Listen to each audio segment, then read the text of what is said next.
Buenas noches, gracias por acompañarnos en el historiógrafo. Una vez más, como ya es costumbre en este canal, tenemos el agrado de tener con nosotros como invitado especial al sagrado guerrero tebano, Óscar, quien es un experto en la Segunda Guerra Mundial, específicamente en el Frente Oriental, y nos estará acompañando hoy en este episodio de Kursk. Y anunciamos también, les vamos adelantando, que con el guerrero tebano vamos a terminar de analizar toda la batalla de Kursk, toda la operación Citadel de 1943, última ofensiva alemana en gran escala en el Frente Oriental. Terminando este tema, vamos a entrar a Operación Azul, la ofensiva de verano de 1942 del Reich alemán, y luego iremos formalizando otras entregas que les vamos a ir anunciando con anticipación. Quiero pedir disculpas porque hemos tenido algunos meses de inactividad.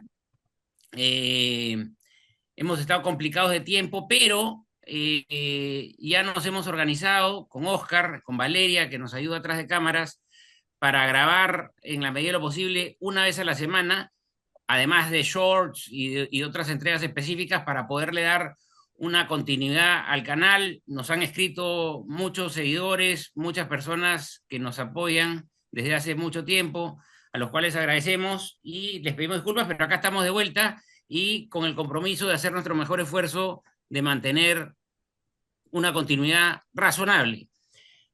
Habiendo dicho esto, vamos a entrar en Kursk. Recordemos que en un episodio anterior, ustedes lo van a encontrar en una de las últimas entregas del canal, vimos el preludio de Kursk, vimos, digamos, los preparativos, tanto alemanes como soviéticos, previos a la batalla. Vimos cómo Alemania concentraba recursos para iniciar esta colosal ofensiva, que si bien fue en un frente acotado, por la magnitud de armamento involucrado, fue ciertamente de una gran envergadura. Y vimos también cómo se preparaban los soviéticos para la defensa, conocedores ellos de que el ataque alemán iba a venir por acá. Eh, Quiero hacer un breve repaso antes de entrar a este segundo episodio, que este segundo episodio, luego de haber visto el preludio, los preparativos en el capítulo anterior, ahora vamos a entrar a los primeros días de la batalla, de Operación Citadel. Solamente a manera de recuento en forma muy ejecutiva, les quiero comentar dos temas. ¿Qué había pasado hasta la fecha en el Frente Oriental, por un lado, y por otro lado, qué estaba pasando a inicios del 43 en los distintos teatros de guerra de la Segunda Guerra Mundial? En cuanto al Frente Oriental, recordemos que el 22 de junio de 1941 el Reich alemán invade la Unión Soviética con tres objetivos muy ambiciosos: Leningrado, Moscú y el Cáucaso. No se lograron los objetivos, aunque Leningrado fue cercado, se lograron avances importantes en el Cáucaso y se llegó a los suburbios de Moscú. Pero sin haber logrado los objetivos, los soviéticos iniciaron una feroz contraofensiva de invierno que los alemanes resistieron en gran forma, esperando el verano del 42, donde iniciaron Operación Azul, Operación Blue, mucho más acotada, ya con objetivos más focalizados en el sur de la Unión Soviética, tornando la Segunda Guerra Mundial en una guerra económica. Se iba por el grano de Ucrania, se iba por el petróleo, se iba por la cuenca carbonífera del Donetsk, se iban por los minerales preciosos. Es decir, Alemania, sobre todo Hitler, consideraban que estos recursos eran indispensables para poder sostener el esfuerzo de guerra alemán en el largo plazo. Sin embargo, esta campaña, y esto lo vamos a ver cuando tratemos de Operación Azul, Oscar es un erudito en el tema de la logística y ya en su momento Oscar nos va a explicar, digamos, los demoles, los defectos que hubo en Operación Azul, que no termina bien para los alemanes. El sexto ejército termina cercado en Stalingrado, con el riesgo de que todo el grupo de ejército sur, muy adentrado en el Cáucaso, termine siendo rodeado y arrojado hacia el mar. En esta situación entramos a 1943. La situación no pinta bien para Alemania. Parece ya un hecho de que la posición del Afrika Korps en África del Norte no va a poder ser sostenida. Si esto efectivamente es así, es cuestión de tiempo para que los aliados occidentales ataquen el sur de Europa continental. En el teatro soviético, como ya hemos indicado, se pierde un ejército entero, 330.000 hombres del sexto ejército alemán son perdidos, se pierden muchas posiciones, el frente sur alemán está al borde del colapso, el ejército alemán en franca retirada. En la batalla del Atlántico, desarrollos tecnológicos de los aliados, como el ASDIC, el sonar, mejor organización en las escoltas de los convoyes, comienzan a llevar a una gran cantidad de bajas en los U-boats de la Kriegsmarine, y en la guerra en el aire comienzan bombardeos muy intensos por parte de los británicos, con bombardeos estilo carpeta en las noches, barriendo las ciudades alemanas, y en los días los norteamericanos con operaciones de bombardeo más quirúrgicas. La cosa está mal para Alemania empezando el 43, pero no todas son malas noticias. Hay algo interesante, y es que luego del colapso del Frente Sur alemán a finales del 42, principio del 43, von Manstein va a lograr restablecer el frente en una situación francamente milagrosa, aplicando lo que en la doctrina militar se conoce como guerra elástica, digamos, retrocediendo, haciéndole creer al enemigo que hay desbandada, pero en realidad teniendo un retroceso organizado, concentrando tropas y recortando líneas de suministro, esperando el momento ideal para pasar a la contraofensiva. Von Manstein comenzará a lograr algunos éxitos importantes que implicarían las primeras victorias alemanas en invierno. Y este tema no es menor, porque este éxito de von Manstein en el Frente Sur, reconstituyendo el frente, va a permitir que Alemania vuelva a estar en una posición expectante en el verano del 43, de cara hacia Operación Citadel, y por otro lado, va a implicar ciertamente un segundo aire para lo que es las posibilidades alemanas, las posibilidades teutonas en el frente oriental, cuando todo podría haber acabado, por lo menos en lo que respecta al frente sur, a principios del 43. Entonces, Alemania está expectante. Verano de 1943. Algunos piensan que Alemania no debe atacar, que debe esperar una ofensiva soviética y contraatacar. Otros piensan que hay que mantener la iniciativa, recuperar la iniciativa y pasar al ataque. Ahora, los soviéticos, por inteligencia, además de, digamos, distintas maneras de captar información, además de que era evidente que los alemanes probablemente iban a querer eliminar el saliente Kursk, estaban preparados para la ofensiva. ¿Era una buena idea atacar? Todo eso lo hemos visto en el capítulo anterior, pero seguramente ahora haremos un rápido repaso y nos adentramos, sin más palabras, en lo que son los primeros días de la batalla de Kursk, Operación Citadel. Oscar, muchas gracias por estar con nosotros. Buenas, compañero Luis. Eh, Siempre un gusto estar con ustedes. Este directo lo teníamos preparado hace rato. A mí me dio tiempo hasta de hacer un pequeño artículo eh, haciendo resúmenes de diferentes fuentes, así que está bien preparado, espero que les guste. Aquí todo nace de la conversación, de las preguntas inteligentes que tiene Luis. Con respecto al desarrollo de la batalla y vamos a intentar hacerlo de la forma más específica posible y más rápida posible, para que para todos ustedes quede más o menos claro de qué se trata esta operación, cuáles son las planificaciones diferentes de los diferentes generales. Cada uno dentro de su área de desarrollo va a planificar de forma diferente, pero también hay una coordinación más estructurada de lo que viene atrás, la logística de los diferentes ejércitos, que también es organizada de forma más cuidadosa, pensando no solamente en lo que va a ser esta operación. Como veremos prontamente, algunos otros generales como Model están pensando claramente en que se le viene la noche, y están acumulando grandes cantidades de suministros, no para la operación en sí, sino para resistir las operaciones durante el resto del verano, el otoño e incluso el invierno. ¿Ya? ¿Cómo, cómo se va planteando esta operación? También nos muestra la prolijidad y las diferentes visiones de diferentes estrategas. Desde el punto de vista soviético, Rokossovsky plantea un tipo de estrategia, Batunin lo hace diferente, todo esto coordinado desde Zapka, donde gente como Zhukov realiza la coordinación general tanto de los movimientos de estos dos frentes, junto con el de reserva de Kovnev, y se maneja algo que muchas veces en los directos y también en los libros de historia que nos cuentan todo esto y que muchas veces nos presentan datos de tanques, eh, o de aviones, o de operaciones, o de avance, de repente queda un poco en la parte de atrás de la historia, que es la logística. Cuántos suministros se habían acumulado, cómo se acumulaban, qué,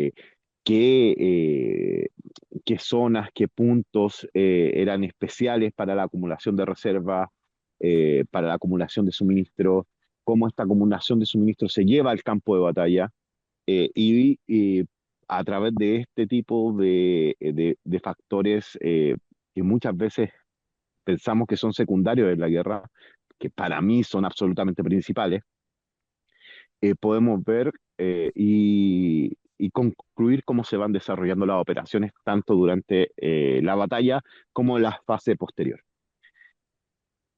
Para partir, Alemania, eh, y aunque usted no es contraintuitivo, organiza la operación con dos centros logísticos muy importantes.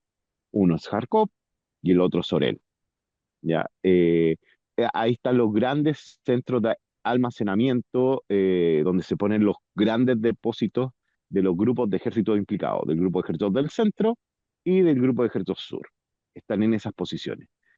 El grupo de ejércitos sur lleva también a posiciones avanzadas, tanto para el 48 Cuerpo de Tanques como para el segundo Panzer SS en la ciudad de Belgorod y también se distribuyen ahí también depósitos avanzados para lo que el grupo, el ejército, el grupo de combate Kemp, que va a desarrollar una ofensiva más de cobertura de lo que son los dos cuerpos Panzer principales que van a abordar el, el saliente por el lado sur.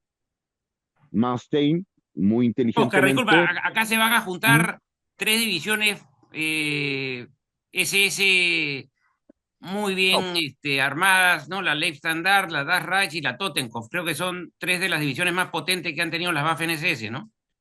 sí, pero la división más potente está en el 48 cuerpo acorazado y en la Grossdeutschland. La Grossdeutschland cuenta con más o menos las mismas proporciones de tanques que las divisiones de la Waffen-SS, que son aproximadamente 150 tanques.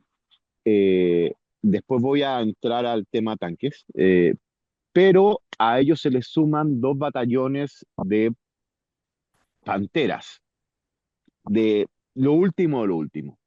Son cerca de 200 tanques, 194 tanques para ser exacto, el 6% del parque blindado alemán en la batalla, que se le pone a una sola división, a la Grossdeutschland, en el 48 Cuerpo Panzer, que es básicamente el cuerpo que va a tomar el camino principal hacia Kursk, camino Oboyan-Kursk, siguiendo, por así decirlo, el camino principal o la carretera principal, ¿ya?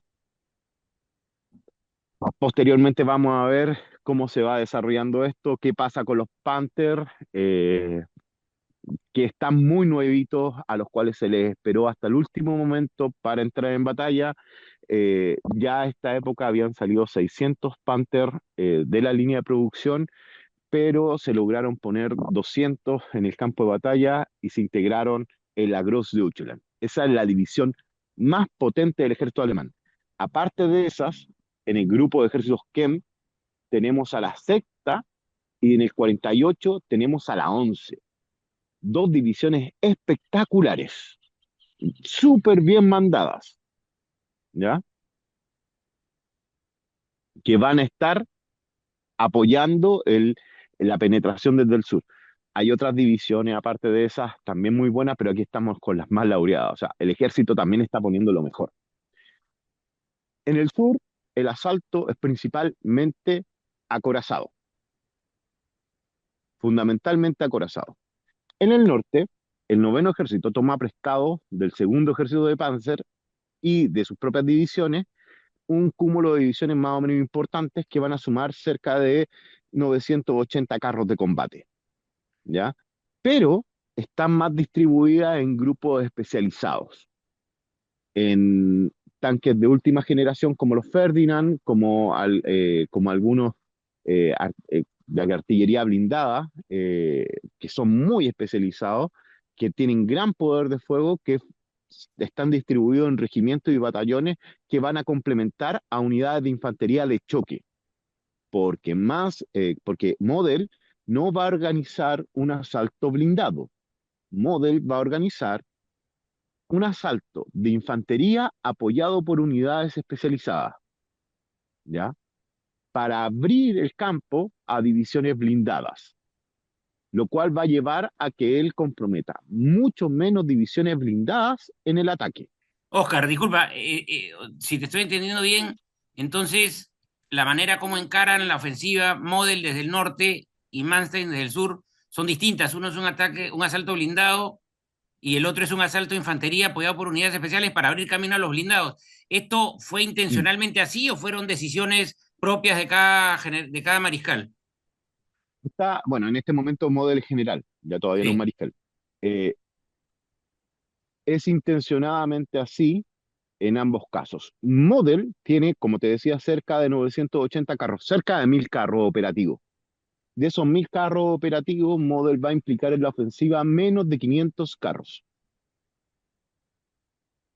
Menos de 500 carros. O sea, aproximadamente la mitad de su fuerza de combate Panzer se va a implicar en la ofensiva. El resto no va a ser ni siquiera enviado al campo de batalla.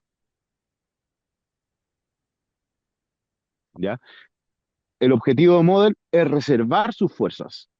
¿Ya? Oscar, Igual, esto tiene algo que ver con, digamos, las dudas que tenía Model y la preocupación que tenía de una posterior ofensiva soviética. ¿Estaba guardando fuerzas para eso? sí, en parte sí. Él igualmente desarrolla una ofensiva muy potente, pero lo hace sobre un frente muy estrecho, de unos 40 kilómetros. Muy, muy estrecho su frente. En cambio, para generar mayor eh, facilidad en sus movimientos, desarrolla un ataque por más de 150 kilómetros de frente. Eso le va a dar más espacio de despliegue. Model lo hace en un frente muy, muy estrecho y sus razones son una, no implicarse demasiado en un ataque que él ya viene avisando que es muy difícil, ¿ya? Ha mandado constantemente al OKH y al OKW y a Hitler en forma directa información de inteligencia, imágenes aéreas y de todo tipo acerca de lo que él se va a enfrentar. Y Rokossovski le ha planteado una serie de líneas fortificadas brutales. Y él lo sabe de antemano. Él sabe que en el frente norte él se va a pelear a la altura de Poniri con una cantidad, una concentración brutal de artillería. Él lo tiene claro. Y él tiene que romper eh, una serie de fortificaciones. Son cerca de 7 líneas de fortificaciones que se ha planteado Rokossovski, donde prácticamente una está detrás de la otra sin darle espacio, ¿ya? Es una profundidad brutal, pero con una concentración muy grande por la zona donde él va a atacar y por toda la zona. Rokossovski tiene concentraciones muy importantes en toda la zona. Eh, en este sector del campo de batalla, esta concentración, y aún con los cuidados que tiene Model, le va a costar caro a Model, muy caro, ¿ya? Y para los estándares soviéticos de bajas, a Rokossovski le va a salir muy barato, ¿ya? Eh, tenemos que pensar siempre que los frentes cuentan con el frente Stepa como reserva, y Rokossovski ni siquiera va a ocupar la totalidad de su parque blindado en contraataques, cosa que con Batunin no ocurre. Batunin tiene que recurrir al frente de reserva. Él agota todas sus reservas y tiene que recurrir al frente de reserva para lograr detener a Manstein. No, en el norte no existe ese problema. Ya, sí es cierto, Model no se implica totalmente, pero no solamente no se implica totalmente, Rokossovski le va a dar pelea metro a metro, metro a metro. Igualmente, no es un error de Model en cómo se ataca. Ante lo que tenía, ante las posibilidades que Oye, Oscar, tenía, no sé tú qué opinas, él pero intenta hacer. Rokossovski es uno de mis oficiales soviéticos preferidos. Sí, también lo demuestra acá, tiene el menor número de bajas eh, dentro de las fuerzas soviéticas.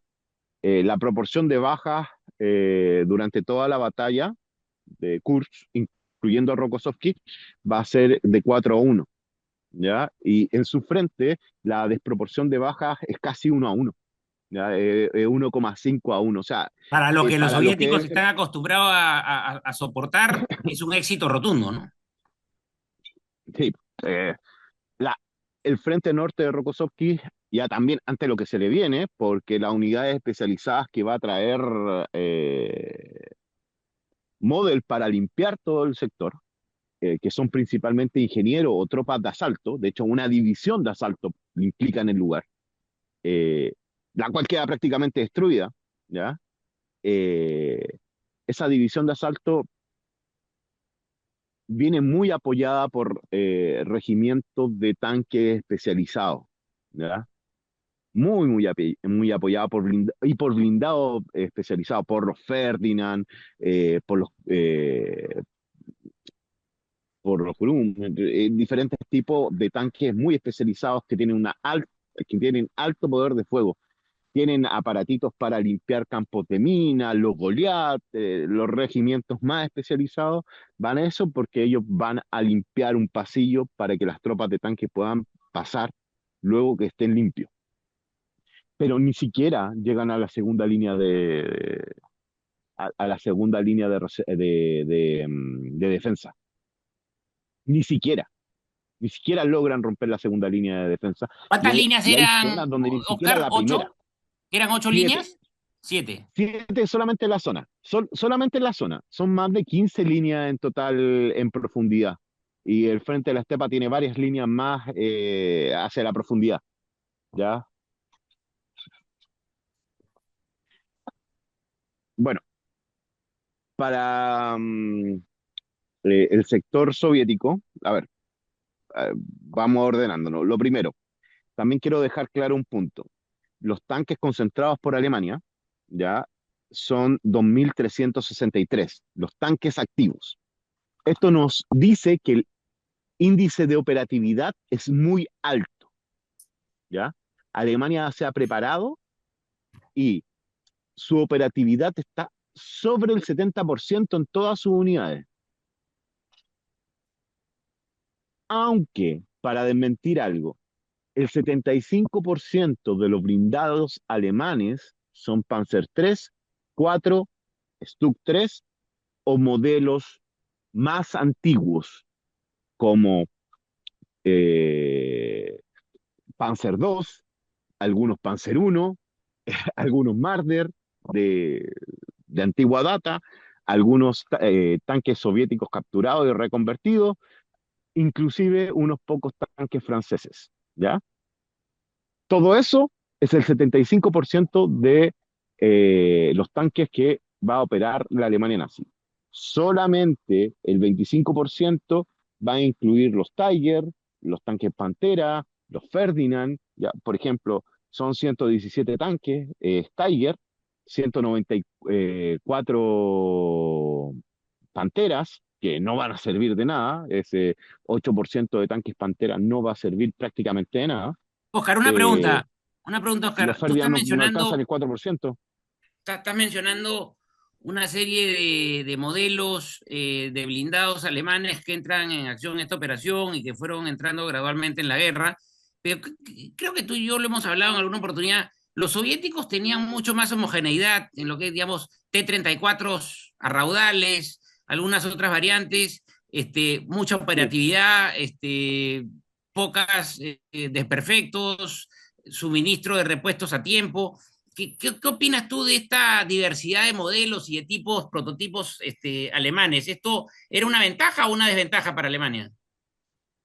Una desventaja, y lo vamos a ver en el sentido de las reparaciones de tanques, ni siquiera la reposición de nuevos tanques.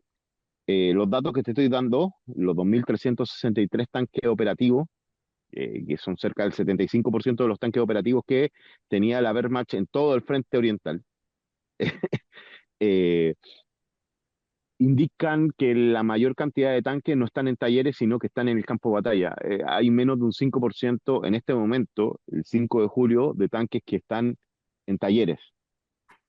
En cambio, por ejemplo, los soviéticos, al comenzar, tienen 4.391 tanques, pero para el día 10 ya tienen más de 5.000 tanques.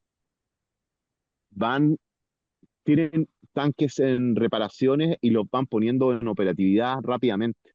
Pese a las bajas enormes que van teniendo, van sumando tanques que tienen en reparación o que están llegando para reemplazar. Eh, Eso te indica que uno se va fortaleciendo, ¿ya? Que tiene mayor grado de reparación, por lo cual tiene más tanques en el campo de batalla en cualquier momento, y el otro, con cualquier falla, con cualquier desperfecto, su número de tanques operativos baja. De hecho, lo vamos a ver, la mayoría de las pérdidas alemanas no son pérdidas irrecuperables, son tanques que se van a talleres y que vuelven a estar operativos prontamente. Pero, ¿cuánto demoran en volver a estar operativos? ¿Cuántos tanques tiene una división como la Leva Estandarte en cualquier momento? De los 180 tanques, cerca de 200 tanques que llegó a tener al comienzo de la operación, lo normal es que cualquier día tuviese 120, 130 tanques y los Pero demás ¿dónde están tuviesen estos algún tipo de talleres, mantenimiento. Oscar? ¿Dónde están estos talleres donde se reparan los Panzers? En, Generalmente hay tres unidades ya en esta época de la guerra. En esta época de la guerra ya hay tres unidades. Las reparaciones cercanas a la línea de frente, en la retaguardia de la división, que están más o menos entre 10 y 15 kilómetros de la línea de frente. El, el segundo escalón es a nivel de cuerpo de tanques. Esos se encuentran en el sector Belgorod. Ya, ahí se encuentran grandes talleres a nivel de cuerpo de tanque. Y si ya tienen mayores problemas, hay talleres más grandes en Kharkov. Ya no se están mandando a Alemania, los tanques se están reparando, los que son recuperables, están reparando en zonas cercanas al frente. Ya hay talleres móviles, ¿ya? Oscar, ahora que estás mencionando cómo, digamos, a qué niveles operan los alemanes para Mm. reparar sus blindados, y solamente como un abrimos paréntesis y lo cerramos inmediatamente con tu respuesta, pero sería interesante, y esto por supuesto que varía de ejército en ejército, varía de frente en frente, de batalla en batalla, pero si tú tuvieras que tirar un número de cuántas personas hay en retaguardia por cada soldado que está en el frente, ¿te atreverías a dar una cifra? Sí, en el ejército alemán cerca del 60% está en retaguardia. Imagínate. El ejército soviético tiene una retaguardia más liviana, generalmente. Sus divisiones de infantería tienen retaguardias más livianas, pero igual está cercano al 35-40%. ¿Ya? Interesante. Eso sí, el poder de fuego y coordinación de fuego y la operatividad interarma alemana todavía es muy superior a la soviética. Inclusive cuando los soviéticos están bien comandados como por Rokossovski. Y eso se debe a sus oficiales y oficiales de media graduación, no de alta graduación, que no son tan especializados como los alemanes, no tienen tanta formación y no son tan prolijos, ¿ya? Eh, para darte también un índice, el 75% de los tanques alemanes son Panzer 3, 4 y Stug, ¿ya? En los soviéticos, ¿qué encontramos? El 80% son T-34 y modelos como el T-70. 80% T-34 y T-70. Y de hecho, el T-34 es el 60% de los tanques desplegados. El T-70 en este momento es un tanque que está saliendo de la operación. ¿Ya? Son sus últimos estertores del T-70. Por otra parte, hay algunas pocas unidades especializadas que también ocupan el chasis del T-34, pero que son cazatanques, a los cuales se le ha puesto cañones más grandes, más potentes, que, no, que de hecho se le llama cazadores de gatos, porque son capaces de destruir a Tiger o a Pantera desde distancias muy lejanas, pero que no tienen cañones con una gran penetración, sino que con un alto nivel de explosivo.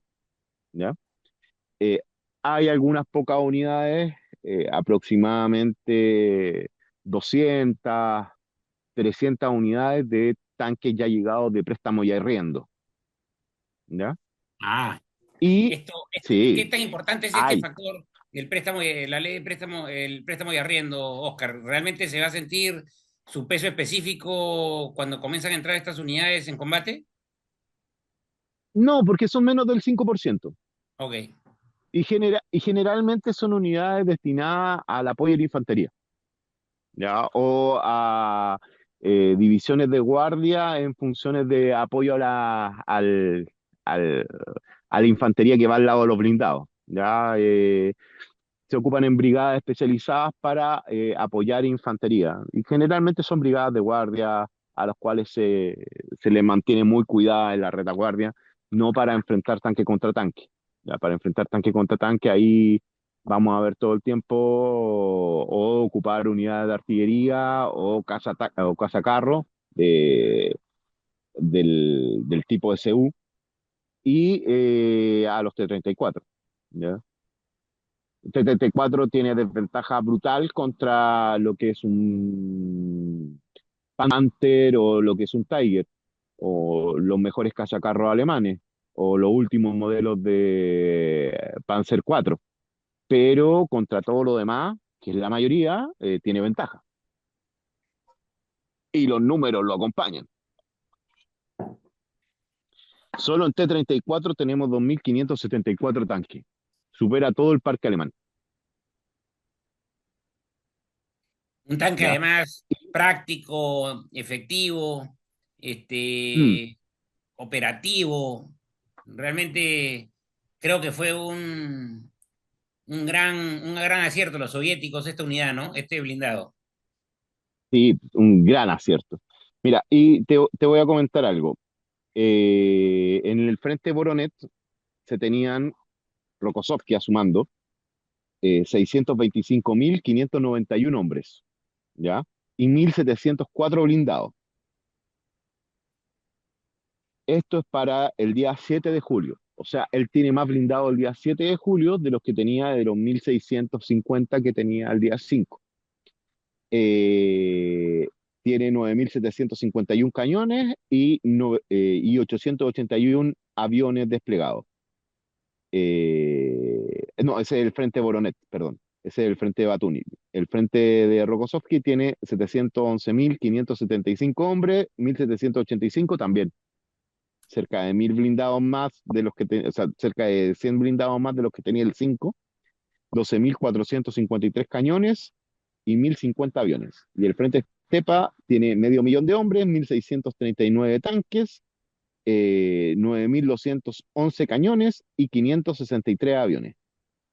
Aquí completamos para el día 7 de julio un total de 1.910.000 hombres, 361.000 soldados, o sea, 1.910.361, sí, 5.128 tanques, 31.415 cañones y 2.494 aviones.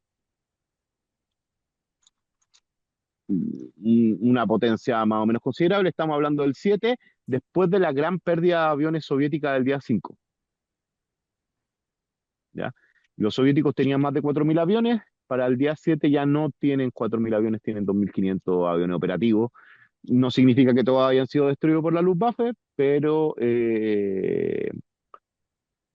sí, muchos han sido destruidos por la Luftwaffe. La A estas Luftwaffe alturas de la guerra, Oscar, eh, los pilotos de combate o los pilotos en general de la Luftwaffe, en cuestión de versatilidad, de calidad, superan largamente a a los soviéticos, me parece, ¿no? todavía, todavía. El problema de la Luftwaffe es un problema logístico y lo vamos a ver durante toda esta operación. La Luftwaffe ha acumulado combustible, repuestos, bombas, suministros durante meses para desarrollar esta operación. Acumuló cerca de 2.000 aviones para esta operación, para no estar en una disparidad numérica brutal, sino para tener una proporción de aviones que le permitiese enfrentarse al Ejército Rojo, a la aviación del Ejército Rojo. De hecho, aunque sean menos aviones, hacen más salidas. Hacen cerca del 30% más de salidas que el Ejército Rojo.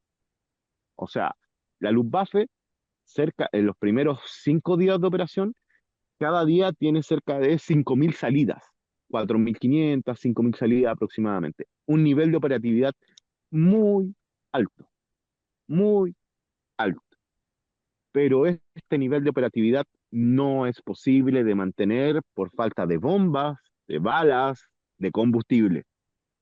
Después del día 15, la operatividad de la Luftwaffe va a bajar de esto a menos de 700 O- salidas en todo el Oscar, a frente. estas No porque alturas, no tengan aviones, las bajas son reducidas. Menos de 200 aviones de combate pierde la Luftwaffe durante toda esta campaña.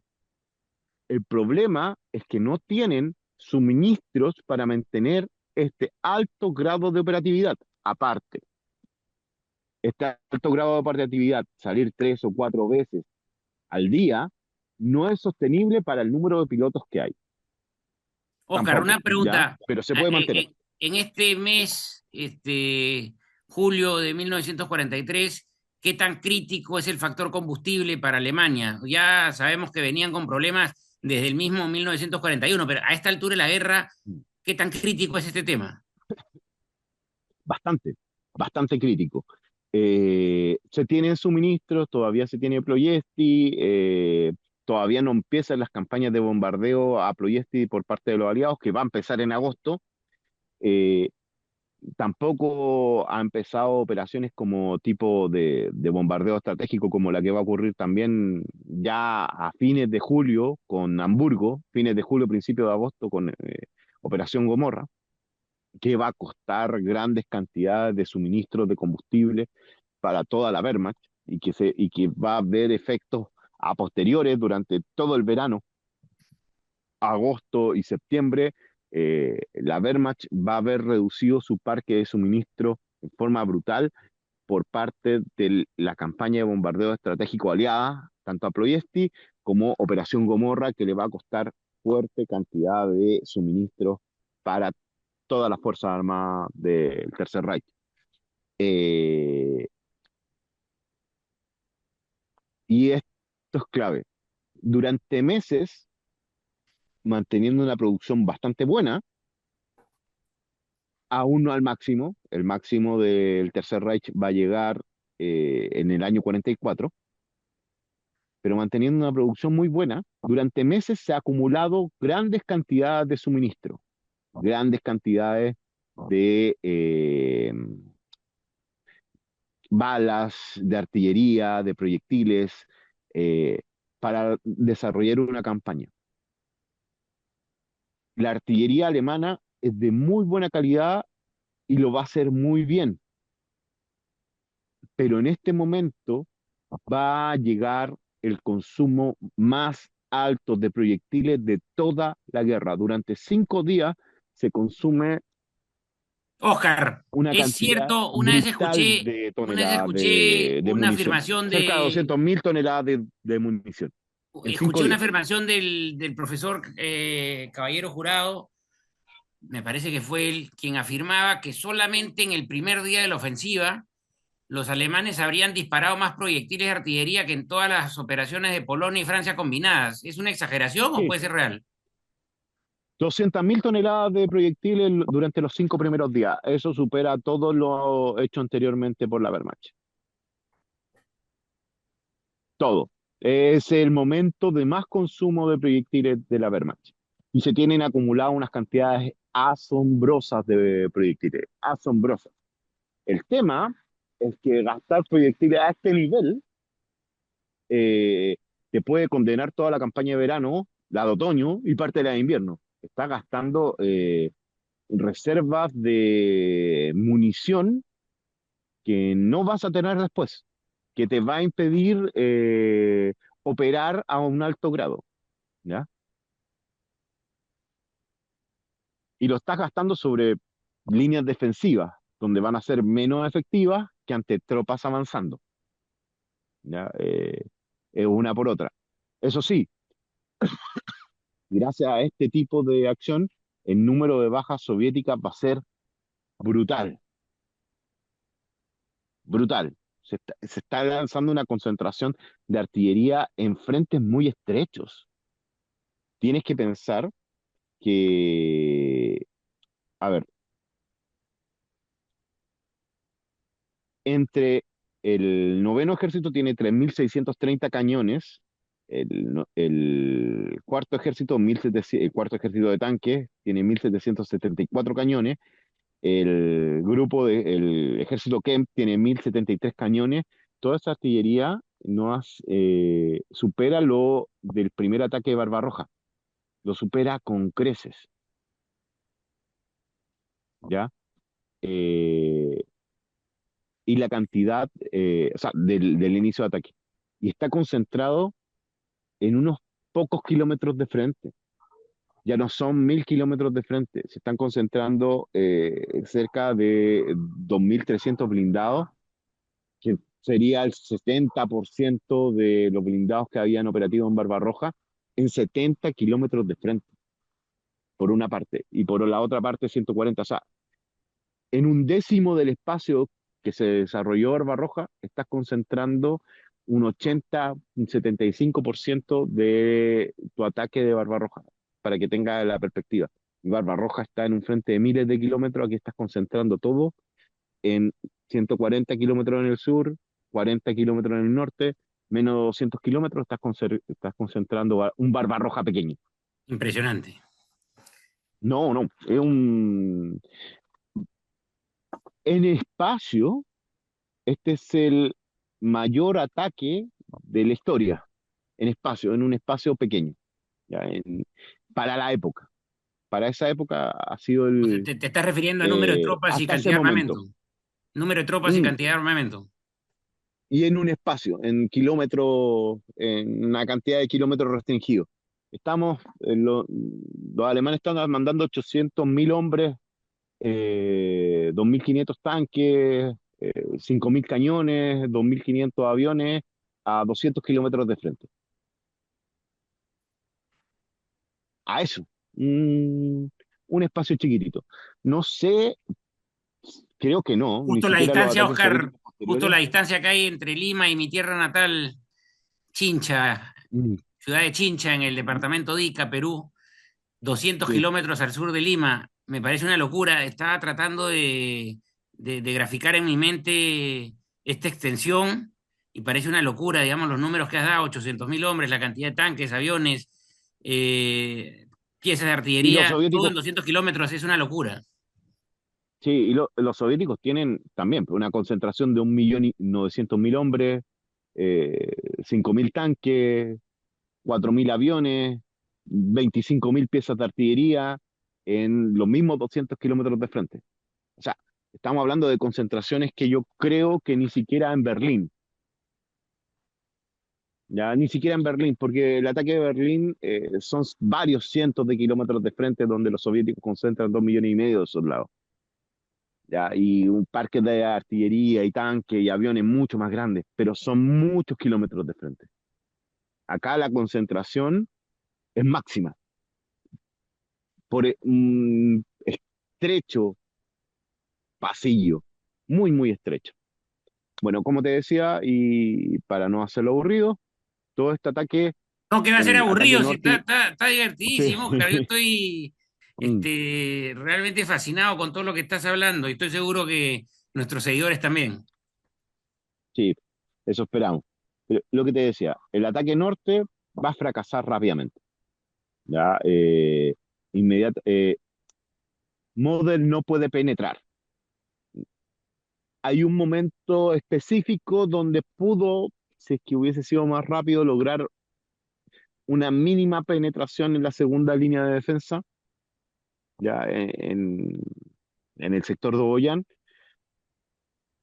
Tuvo una mínima oportunidad, un par de horas donde la línea defensiva quedó vacía, pero después los soviéticos se plantaron dentro del pueblo y desarrollaron un mini Stalingrado en el frente norte. Déjame recordar la ciudad. La tengo por acá, dame un segundo. Ah, no, no, no alcanzo a leer. No, no es Oboyán, es Oniris. ¿Ya? Ellos desarrollan un pequeño Stalingrado por Iri que termina de tener al ejército alemán ahí. De ahí, muy cuidadosamente, Model intenta presionar con unidades especializadas, romper, generar la mayor cantidad de bajas a los soviéticos, mantener la presión, ¿ya? Pero no se arriesga a más. ¿Cuánto Por lo penetra cual el ataque Model, en Oscar? ¿Algo penetra? menos de 15 kilómetros. Ok, Línea de frente. Eso es línea de frente. sí, Nada, es nada. nada, nada. Logra, a ver, las concentraciones de artillería y de elementos especializados logra baja de la línea de frente soviética, abundantes, pero el tipo de despliegue también le genera que, por ejemplo, su división de choque que le implicó en la ruptura quede devastada. Básicamente casi deja de existir, ¿ya? Los regimientos de tanques especializados que la acompañaban también son muy dañados. Pero, por ejemplo, tanques como, o bueno, los cazacarros como Ferdinand tienen muy pocas bajas.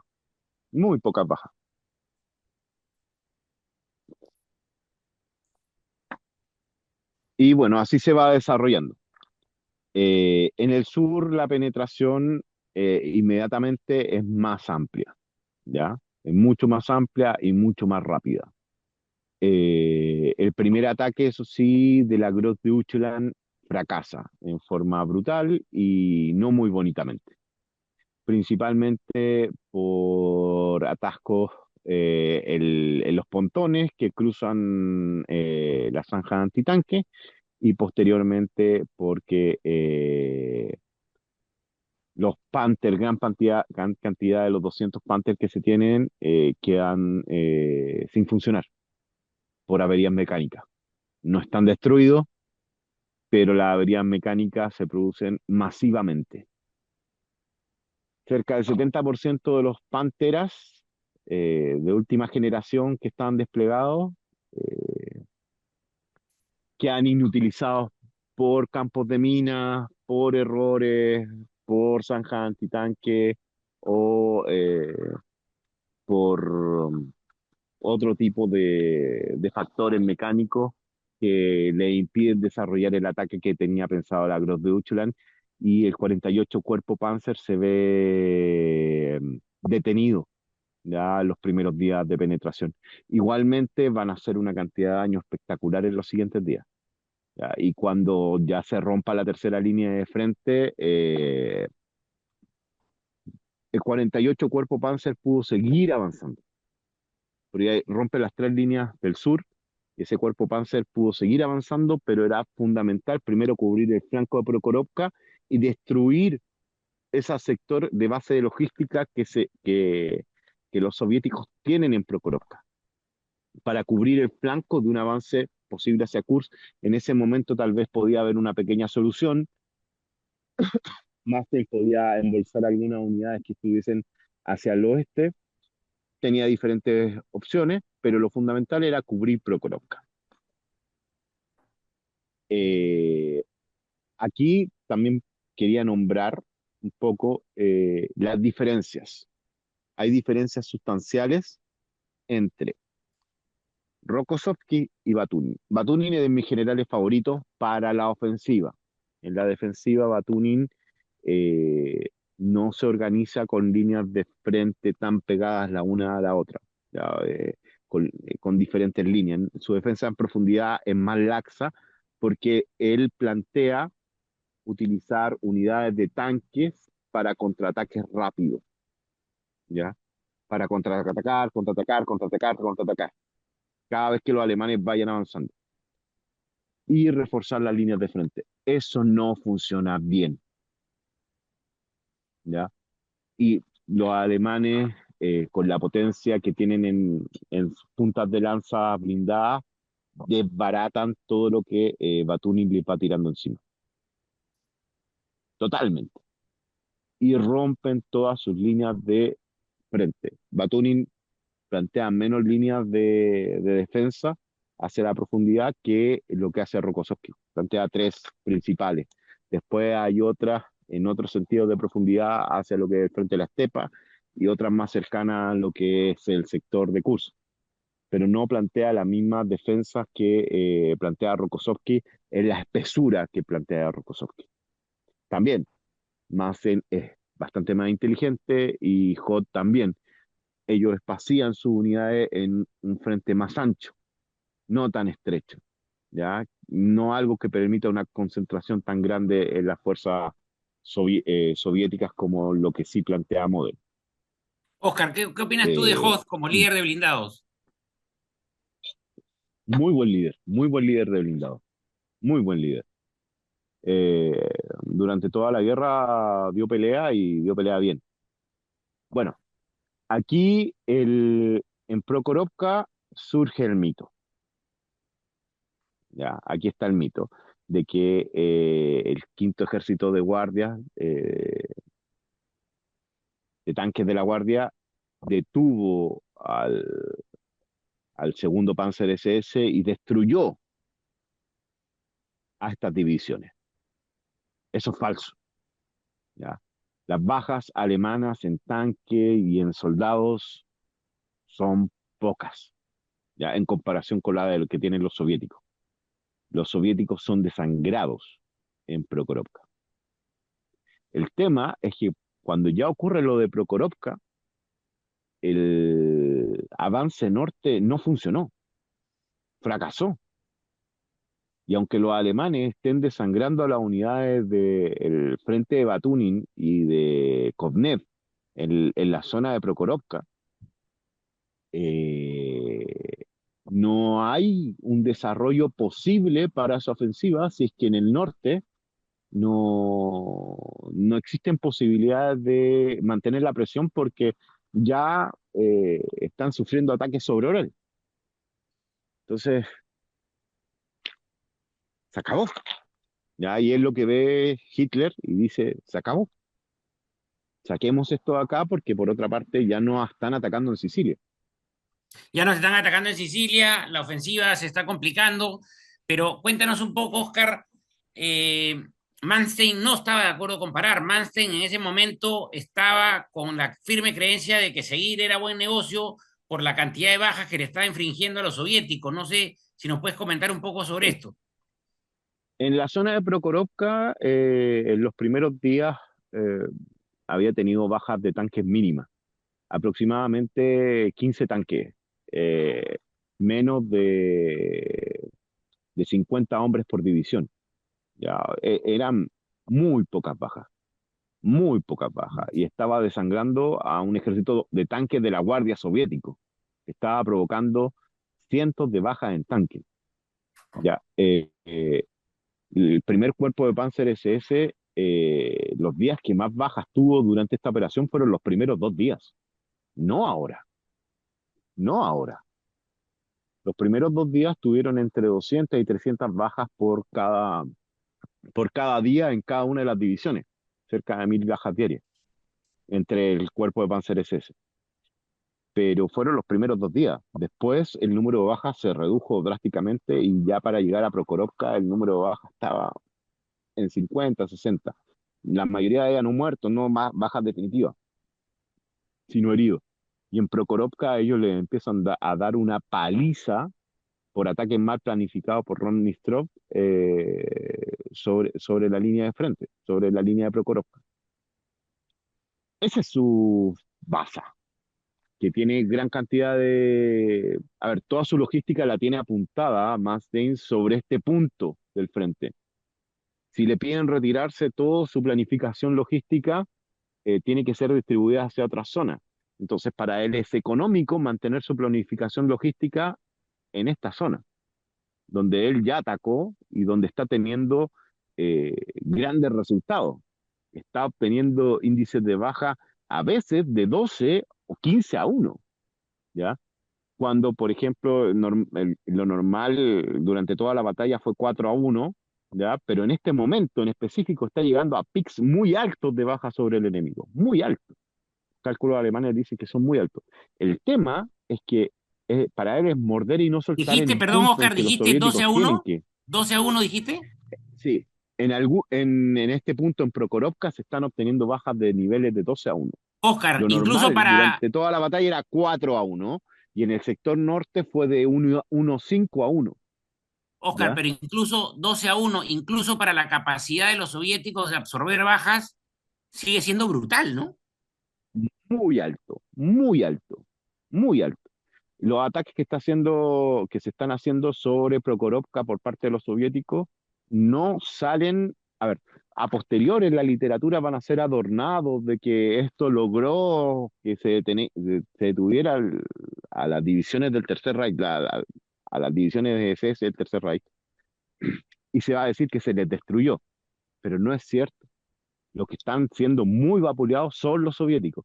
Y en ese sentido, Manstein tiene un punto, pero su ataque va sobre nada. ¿Ya? Estratégicamente y tácticamente su ataque va sobre nada, O ¿ya? sea, Manstein Ya quiere no seguir se puede, básicamente para desgastar a los soviéticos. porque para él le sale más económico. Tiene toda su logística apuntada hacia ese punto, ¿ya? Tiene inclusive divisiones en la retaguardia que él puede ocupar para seguir desarrollando ese ataque. Le está produciendo gran cantidad de daño a los soviéticos y él sabe que cada día que gane acá va a retrasar ataques soviéticos sobre la cuenca del Don, la operación Rumianset, la va a retrasar. Cada día va a retrasar más y más esa operación, producto de las bajas que le está provocando los soviéticos. Hitler le determina parar y determina también desarmarle sus grupos blindados y mandar buena parte de las unidades a Italia, cosa que finalmente no se desarrolla porque los soviéticos ya para la quincena de agosto, menos de un mes de terminadas las operaciones de Kursk, para la quincena de agosto, los soviéticos atacan sobre Kharkov, sobre Belgorod, sobre la cuenca del Don y sobre el río Mius. O sea, ¿Cómo hacen un ataque logran, completo en todo el grupo cómo ejército logran, sur. Oscar, los soviéticos pasar tan rápido de la defensiva a la ofensiva? O sea, ya estaban, creo que habían guardado atrás de la bolsa del saliente Kursk, tenían unidades móviles en retaguardia ya listas para contraatacar, me parece. ¿Cómo lo logran? Tenían todo un frente, tenían el frente de la estepa, más de medio millón de hombres en la reserva, ¿ya? El, la operación que después se va a hacer sobre Orel, no es necesario ni siquiera tomar fuentes de reserva. Rokossovsky quedó con bajas mínimas, pero también Model, lo cual le va a permitir resistir, cosa que para Manstein va a ser más difícil, como él quedó más limitado en unidades, le va a ser muy difícil. Igualmente, las bajas soviéticas en julio y agosto son de las más altas de la guerra, son altísimas, altísimas. ¿Ya? Inclusive, las bajas que tiene el ejército soviético durante agosto son más altas que las de Kursk, según Topel, ¿ya? Aquí la mayoría de las fuentes que estoy ocupando son Topel, A ver, Glantz, ayúdame con, estoy ayúdame con las ocupando fechas, Oscar. Ayúdame con las fechas. ¿Qué a día de Fritzler, agosto, más o a Freezer. menos, qué día de agosto frenan los alemanes la ofensiva? No, los alemanes paran para el 15 de julio. La ofensiva Perdón, para dura el muy 15 de pocos julio. días. ¿Y cómo causan tantas bajas en agosto? Durante la ofensiva alemana, eh, los alemanes pierden 54.000 hombres. De esos 54.000 hombres que pierden, y 252 blindados, de los más de 2.000 blindados que tenían, en forma irrecuperable. Ya 159 aviones en los 10 días de ofensiva, pongámoslo así, hasta el 15, que se mantiene la ofensiva en el norte, o sea, en la zona de Prokhorovka. Eh, de esos, menos de 15.000, 20.000, ya, son bajas irrecuperables. ¿Qué quiere decir eso? Muertos o desaparecidos capturados. Los demás son heridos. Ya, la mayoría, buena parte de los heridos, aproximadamente un 60% de los heridos, siempre se recuperan. ¿Ya? Entonces, las 54.000 bajas que tiene el ejército alemán no son tantas para una operación de este nivel de concentración. Los soviéticos tienen cerca de 250.000 bajas durante el mismo periodo. ¿Ya? 6 veces más aviones que los alemanes, cerca de 8 veces más tanques, cerca de 10 veces más artillería perdida. ¿Ya? Lo que los alemanes sí gastaron, y principalmente en el frente sur, son sus reservas de material logístico, combustible, proyectiles.